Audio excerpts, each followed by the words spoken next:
Mga kapatid, ang mabuting balita ng Panginoon. Pinupuri ka namin, Panginoong Heso Kristo.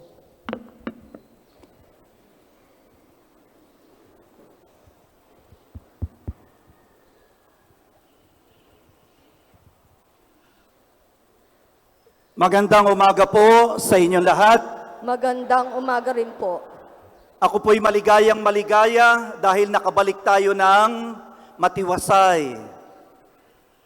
Kada 2 taon na pagmimisyon sa Africa, 3 buwang bakasyon.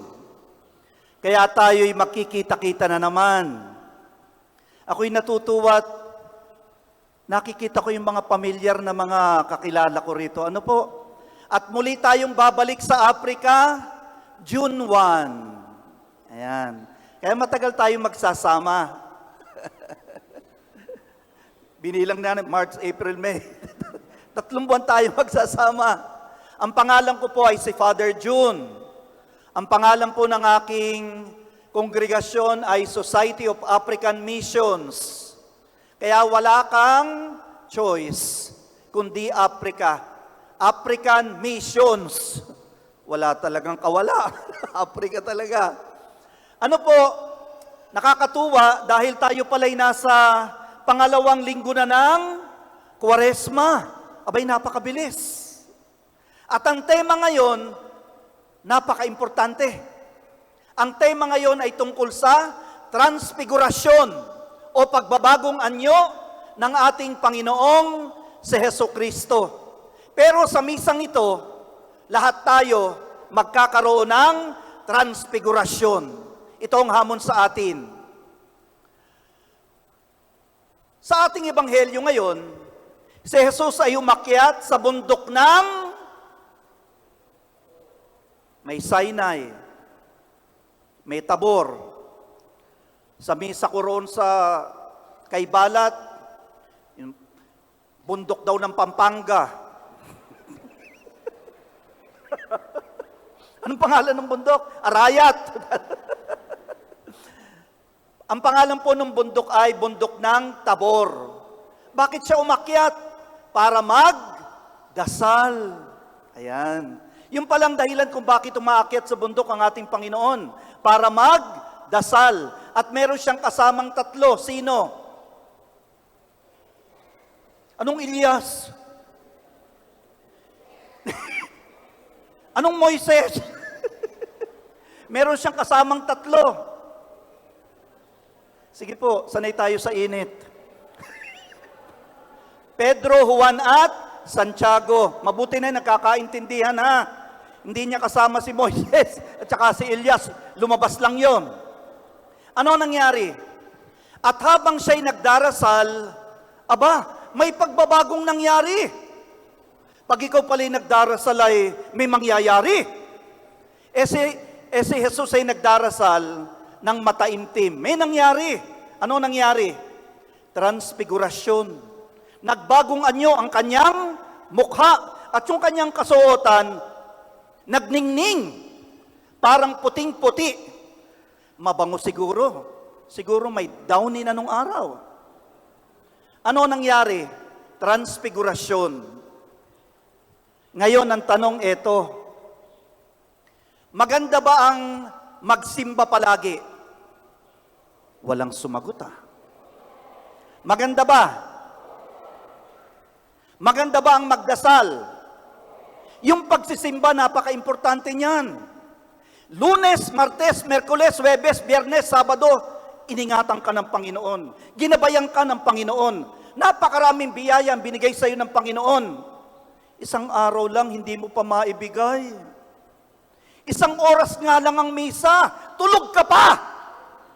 Late ka pa nga At namimili pa ng pare. Diyos ko po. Bakit kayo namimili ng pare?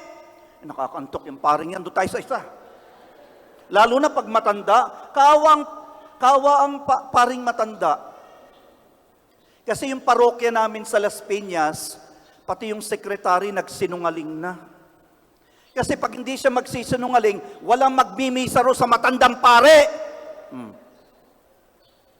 Eh bakit ayaw nyo magmisa sa matandang pare? Nakakaantok. Yung misa, hindi wawawin. Ginagawa natin, katatawanan yung misa. Namimili ng pare. Bakit ka ba nagsisimba? Para sa pare? Kaya ka nagsisimba para sumamba sa Panginoong Diyos.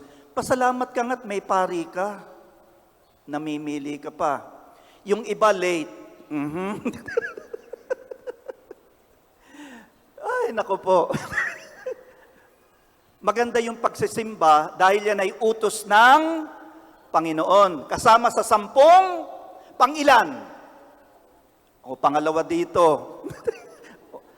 Arito nga, ako'y nalilito sa'yo. Sabi mo, 2. Ngayon, 3. Ano ba talaga? What is your final answer? Kung hindi ka sigurado, phone a friend. Ask the audience. Ano yung tamang sagot? Final answer. Okay. Ano po? Magsimba ka kung araw ng linggo at pistang pangilin. Pangilan? Bigyan ng jacket! Very good. Pero ang tanong, may nangyayari bang transfigurasyon pag ikaw ay nagdarasal? May nangyari bang pagbabago pag ikay nagsisimba? Kasi dapat po may pagbabago. Kung ang isang tao ay palasimba at nagdarasal, may pagbabago sa kanyang pag-uugali. Ano magbabago? Mas lalo siyang magiging mabuting tao, mapagpatawad, mapagmahal sa kapwa, matulungin, mapagpatawad. Pero kung ikaw naman ay dasal ng dasal, simba ka ng simba, palamura ka naman, maraming tinamaan. Simba ka ng simba, dasal ka ng dasal, ayaw mo namang magpatawad. Simba ka ng simba, dasal ka ng dasal, madamot ka naman. Simba ka ng simba, dasal ka ng dasal, ikaw na may tsismo, o kayo nagsabi niyan, bahala kayo. Totoo hindi? Nakakalungkot. Tamang-tama yung ating pagdiriwang ngayon, transfigurasyon. Dapat may pagbabago. Dapat may epekto sa ating pananampalataya. Kasi pag walang epekto sa ating pag-uugali, tama yung sinabi ni Santiago, Kabanata 2, talatang 17. Anong sabi niya? Ang pananampalatayang walang kahalong gawa ay patay. Ano ibig sabihin ng patay? Ito naman, deadma. Ibig sabihin, walang saysay, baliwala. Yan po ang una nating refleksyon. Pangalawang refleksyon, ang tao ay binubuo ng 2 sangkap. Ano yun? Sangkap. Sabi rin sa kay Balat dinuguan daw Di sinumahan na natin ang puto.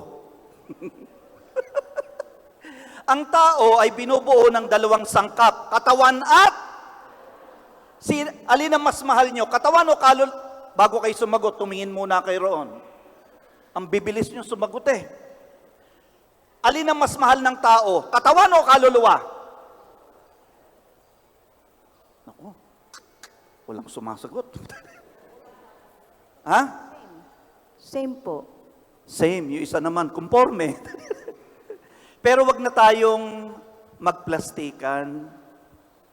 Ang totoo naman, mas binibigyan natin ng importansya yung katawan Sa totoo lang.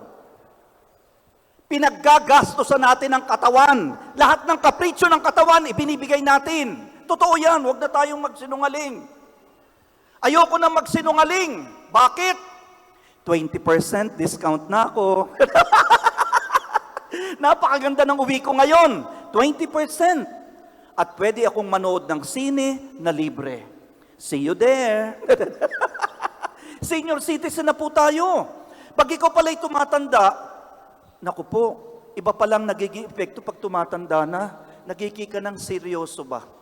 Kasi nakikita mo na malapit na kayong papalapit ka na sa Mamamatay. At mamatay. mag-isa ka. Totoo yun. Papalapit ka na. Retired ka na. Ano pa ginagawa mo? Maglingkod ka na sa Panginoon. Ang dami ng grasya na ibinigay sa iyo ng Panginoon. Retired ka na. May edad ka na. Lumapit ka na sa Panginoon. Maglingkod ka na. Hindi. Ayaw mo pang maglingkod. Sige ka. Baka tawagin ka ngayon. Anong sabi sa Biblia? Dadating ang kamatayan na parang isang magnanakaw. Nakakita na kayo ng magnanakaw na nagpaalam bago magnakaw? Hello? Sino to? Pedro. Bakit? Nanakawan kita. Anong oras? Anong gusto mong merienda? Yung magnanakaw, dadating yan na hindi mo inaasahan. Ganon din ang kamatayan. Baka huling araw ko na ngayon. Pwedeng mangyari, hindi. O mamili kayo, ayaw nyo akong mamatay eh. O kayo na lang. Sabi ni isa, ikaw na lang. Datamay mo po kami. So yun po mga kapatid, ano po? Importante ang katawan. Mag-exercise ka, ayusin mo yung katawan mo, kailangan yan para lumakas. Pero napapabayaan natin yung ating kaluluwa. Yung kaluluwa, kumakain din yan. May pagkain din ng kaluluwa. Kaso, ang tinututukan natin, pagkain palagi ng katawan. May pagkain ng kaluluwa. Ano pagkain ng kaluluwa? Panalangin. Salita ng Diyos. Kaya nga, pag ikaw ay nagsimba, kompleto na ang pagkain ng kaluluwa mo. Kasi sa misa, may sermon ng pare, may salita ng Diyos, at tatanggap ka ng pinaka-importanteng pagkain ng iyong kaluluwa. Ano yun? Ang banal na komunyon. Katawan mo, healthy. Problema, yung kaluluwa mo, malnourished. Tingnan natin kung malnourished ang kaluluwa, ha? May sasabihin ako, check natin. Bakit madali kang magalit? Check. Aba, ayaw pang umamin. Ba't ang dali mong matukso? Bakit ang dali mong ma-depress? Bakit ang daming nagpapakamatay ngayon? Bakit? Kasi yung kaluluwa, malnourished, walang panlaban. Kasi hindi mo pinapakain, hindi mo binubusog. Ang kaluluwa, ang lumalaban sa mga problema, tukso, sakit na dumarating sa iyong buhay. Pag hindi mo papakainin yung kaluluwa mo, manghihina ka, babagsak ka. Maging mga taong simbahan. Pari man o madre, pag hindi ka nagdasal, pag pinahina mo ang kaluluwa mo, babagsak ka. Walang banal dito. Kaya kami tumatagal sa aming bukasyon dahil ang number 1 prioridad, pagdarasal. Anong sabi ni Jesus? Ako ang puno ng ubas. Kayo ang mga sanga. Ang nananatili sa akin at ako sa kanya ay mamumunga ng sagana sapagkat wala kayong magagawa pag kayo'y hiwalay sa akin. Anong hiwalay? Divorce? Bakit hiwalay? Yung palang dasal, pag ikaw ay nagdadasal, mayroon kang koneksyon sa Panginoong Diyos. At pag mayroon kang koneksyon, malakas. Nakakaya mo ang mga problema sa buhay. Nakakaya mong magpatawad. Nakakaya mong lumaban sa tukso. Bakit? May connection ka eh. Pag pinutol mo na ang pagdarasal sa buhay mo, babagsak ka. Dahil ang sabi ni Jesus, wala kang magagawa pag ikaw ay hiwalay sa akin. Importante pala yung retreat. Magre-retreat kayo kailan? May dadating kayong retreat, di ba? Okay, very good. Importante yung retreat, hindi? Importante. Yan ang nasa Ebanghelyo ngayon. Nag-retreat yung 3 apostoles kasama ang Panginoon. Bakit nag-retreat? Pagod na. Lobat na. Katulad ng cellphone. Naloloba tayo, kailangan mag-recharge spiritually. Napansin ni Jesus, aba, kayo na ang sumisikat. Hindi na ako. Instrumento lamang tayo. Nangyayari tayo sumisikat eh. Anong sabi ni San Pablo? Ay si Juan Bautista? Si Jesus ang dapat itaas. At tayo dapat magpakababa. Instrumento lang tayo. Si Jesus dapat ang pasisikatin. Hindi yung pare. Hindi yung lay minister. Si Jesus ang pasisikatin. Napansin ni Jesus, nawawala na ng focus yung mga apostoles. Mag-retreat tayo. Ayan. Saan sila pumunta? Bundok ng Tabor. Bakit bundok?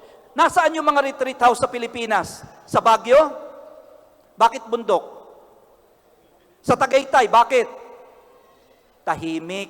Nakarating kasi ko dyan sa bundok ng Tabor. Pinalad tayo. Bakit pinalad? Ginawang chaplain eh. Kung hindi ako ginawang chaplain, kung hindi pare, hindi ako pupunta. Bakit? Wala akong pera eh. Pinalad. Kaya nakita ko yung pagkakaiba. Kaya pala umakyat sa bundok ng Tabor. Napakagandang magnilay. Napakaganda. Ano ang epekto ng mga apostoles?